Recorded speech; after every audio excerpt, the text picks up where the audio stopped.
ஓட்டு போடணும் காரணம் சொல்லுங்க. விஜய் சாருக்கு ஓட்டு போடுறவங்க விட அவர் வந்த ஆட்சி நல்லா இருக்குங்கிறதுல தான் நாங்களும் மகளிரில் இவ்வளோ ஆர்வமாக இருக்கோம். அதாவது நாட்டை குடிகாரனை ஆக்கி வீட்டில் ஒருத்தர் வேலைக்கு போகாமல் பெண்கள்கிட்ட பிடுங்கி கஷ்டப்படுற அளவுக்கு பண்ணிட்டாங்க. நம்ம தாய் தவறுகள் பண்ண தப்புனால நாங்கள்லாம் ரொம்ப கஷ்டப்பட்டுட்டோம் இல்லைங்களா. இனி வருங்கால எங்கள் சந்ததிகள்லாம் நல்லா இருக்கணும்னா இவர் மாதிரி தலைவர்கள் வந்தால் மட்டும்தான் நல்லா இருக்கும். அதுக்காண்டி தான் நாங்கள் திருப்பூர் வடக்கு மாவட்டத்துலேருந்து வர்றோம். நான் அஜித் ரசிகி தான். ஆனால் நான் இவரை பிடிச்சதுக்கு காரணம் 250 கோடி விட்டுட்டு மக்களுக்காக செய்யணும்னு வர்றாரு. அவர் நினச்சா ஏசியில் எப்படி வேணால் வாழ்ந்துட்டு போகலாம்.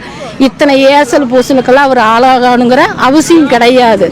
எங்கள் மக்கள் மனசில் இந்த நாட்டை யார் காப்பாற்றுவாங்க, ஒரு நல்ல தலைவன் வரமாட்டானா, இப்படியே நாடு வீணாக போயிருமா, ஒரு நல்லாட்சி நடக்காதான்ட்டு ஏங்கி நாங்கள் தவிச்சிட்டு இருந்தோம். எங்களோட ஆதங்கம் எங்கள் தலைவர்கிட்ட இருக்குது. ஆக்சுவலாக சொல்ல போனால் அவரை அவரோட கொள்கையை பார்த்து தான் நான் அவரை தலைவனை நான் தேர்ந்தெடுத்தேன். நான் விஜய் ரசிகரே கிடையாது. 30 வருஷம் நான் அவரோட ஒரு படம் கூட பார்த்தது கிடையாது. அஜித் சார் படம்னா முதல் ஷோக்கே நான் ஓடுவேன். ஆனால் இப்போ அவரோட மேலே இருக்கிற ஆர்வம் எனக்கு என்னென்னா, நம்ம மக்களுக்காக இவ்வளவு இந்த ஜனங்க எத்தனை எதிர்கட்சி எப்படி பேசுறது இப்படி எல்லாம் சகிச்சுட்டு வராங்க. காரணம் இப்போ நம்ம மக்கள் நல்லா இருக்கணுங்கிற இடத்துல அவர் வந்திருக்காரு.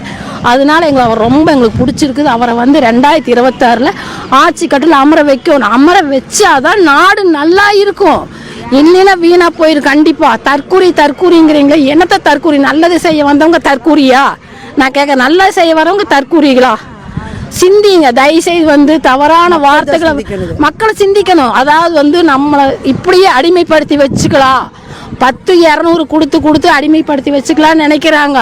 தயவு செய்து நீங்கள் வேணா அடிமையாகலாம், உங்கள் சந்ததிக வீணா போயிடும். கேட்டா நான் பரம்பரையா அதுக்குத்தான் சொல்றீங்க. அவங்க பரம்பரைக்கு என்ன சேர்த்து வச்சிருக்காங்க, நீ உன் பரம்பரைக்கு என்ன சேர்த்து வச்சிருக்கிற? நீ அதை ஃபர்ஸ்ட் யோசி. உனக்கு 60 வயசு ஆயிடுச்சுன்னா நீ குடிச்சு போய் ஹாஸ்டல் படுத்துக்குவ. உன்னோட குழந்தைங்க அதை பார்க்குமா? வேலைக்கு போகுமா? உன்னை பார்க்குமா? பார்க்குங்க. ஏன்னா என் தகப்பனாச்சேங்கிற உரிமைக்கு பார்க்கும். ஆனால் உன் பரம்பரை சொன்ன அந்த பரம்பரை உன்னை பார்த்துருமா? தயவுசெய்து சிந்திச்சு இனிமேல் தற்கூரிங்கிற வார்த்தையை விட்டு போட்டு நல்லது சொன்னா கேட்டுட்டு வருங்காலத்து நமக்கு நல்ல தலைவன் வந்திருக்கிறான். அவர் திருடருக்கு வரல, அவர் சொத்து சேர்த்தி வச்சிருக்காரு. அதை அனுபவிக்கிறக்கே அவருக்கு முடியாது, ஏகப்பட்டதுக்கு. ஆனால் உங்களுக்காக வந்திருக்காரு. தயவுசெய்து அவரை குறை சொல்லாதீங்க. இதை நான் பேட்டி எடுக்காங்க, என்னோட ஆதங்கத்தை நான் சொல்கிறேன். நீங்கள் ஒவ்வொரு முறை சிந்திச்சு நல்ல தலைவனை தேர்ந்தெடுத்தாதான் உங்கள் சந்ததி நல்லா இருக்கும். நீங்கள் குடிச்சு போட்டு 60 வயசில் செத்து போயிடுவீங்க. உன் குழந்தை பசி பட்னியால் வாடு.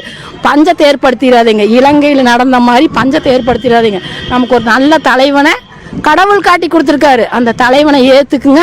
தயவுசெய்து மக்களாகி உங்களுக்கு நான் சொல்கிறேன், தற்கூரிங்கிற வார்த்தை யூஸ் பண்ணாதீங்க. நல்ல தலைவன் நம்மளுக்கு கடவுள் கொடுத்துருக்கிறாரு. அவரை வரவேற்று நாட்டை முன்னேற்றுவார். நல்லபடியாக அதை பயன்படுத்திக்கிங்க.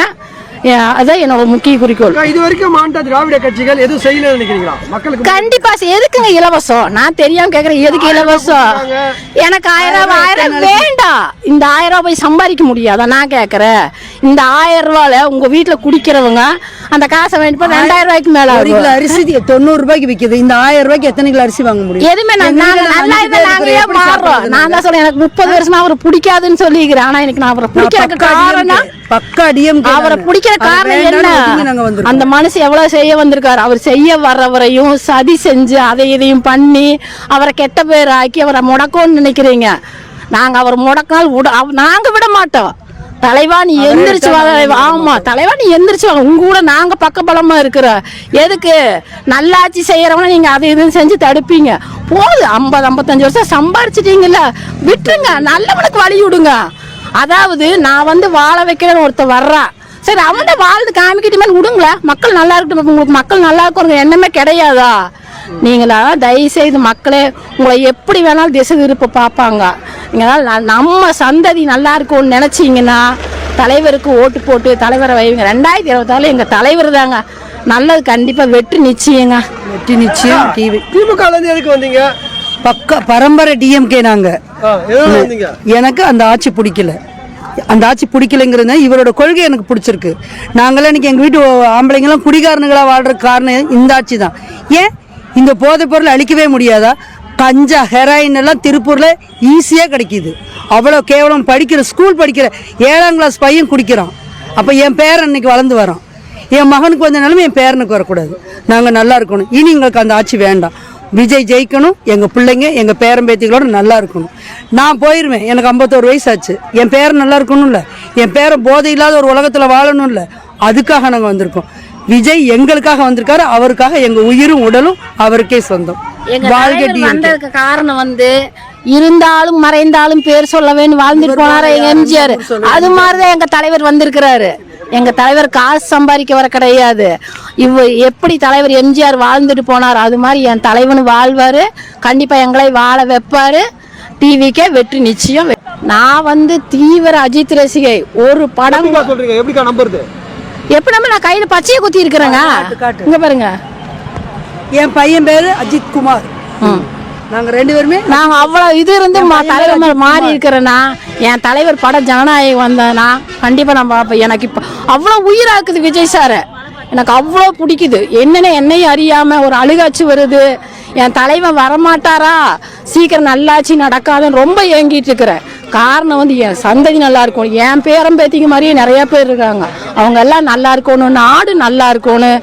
போதுங்க, குடிச்சு மக்கள் அழிஞ்சது போதும். நல்ல சுகாதாரம் கிடையாது. ஆஸ்பத்திரி போன ஒரு மரியாதை கிடையாது. போன வருஷம் என் பேத்தி பிறந்தாங்க ஜிஹெச்ல. எவ்வளவு தெரியுமா மரியாதை கட்டணமா நடத்தினாங்க.